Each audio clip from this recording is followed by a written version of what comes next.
A survey by the American Psychological Association finds that 2/3 of Americans say the election is a significant source of stress. What exactly are people stressed about, and how can they cope? We're joined now by Lee Richardson, founder of the Brain Performance Center in Dallas. Lee, what are you hearing? I'm hearing that everybody is stressed out. I've done more stress management sessions in the last month than I have in the last year. Wow. So what are people saying? Like, what's actually stressing them out? Is it the candidates? Is this the messaging? Is it television? Like, what is it? I think it's everything. I mean, I saw a survey online that said over 70% of American adults report that the future of our nation is a significant source of stress. 72% that 2020 is at the lowest point in our nation's history that they can remember. So, but I think it's everything. I don't think it's just one thing. I think we've all been touched with uncertainty, and that has left a lot of us with despair, you know? And our adaptive systems, our mental and our physical systems that we use to help us get through highly stressful situations, they're depleted. Take away the pandemic. What's your experience say? Are we still as stressed about the election? I think we are, because we look at things like job recovery and healthcare insurance, and healthcare insurance, I think, has become more important in the last few months. And many people that have been able to work have lost their jobs. So I think that this election, our personal values are really tied in. And I think that's new for a lot of us.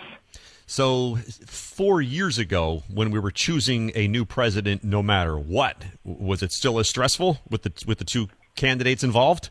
Well, I think it was stressful, but I think there was less anger, because in this election, anger is everywhere. You know, there's anger over the COVID violence, and there's anger over the race demonstrations, and people are angry because people won't physically distance or wear their masks. So I think what's different is that layer of anger. We're speaking with Lee Richardson.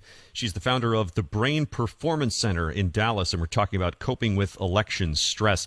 All right, so for some of these folks, what do you recommend here if they're feeling overwhelmed? Well, I think, first of all, we all need to accept that we're stressed out right now, and stress is not the same for everybody, and we don't experience it in the same way. But instead of resisting or fighting it, redirect that energy, apply that energy into something that's really important to you. But some people can't escape that, right? They're just consumed by it. What's their path? Well, I think you're right, and I think that those are people that need to spend a little time on self-management. You know, start with a reflection. Ask yourself, what can I learn from this?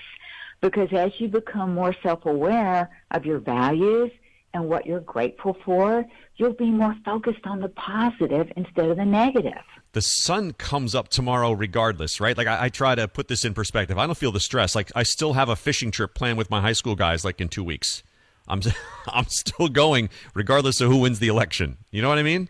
I think that's so important, Gordon. People need three things. One, they need something to do. Two, they need something to love.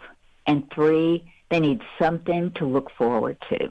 So for you and for those who are wrestling with this, the stress doesn't end November 3rd or whenever we get the final results, right?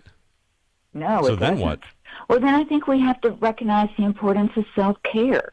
You know, a lot of times I'll ask myself, okay, where do I get my energy from?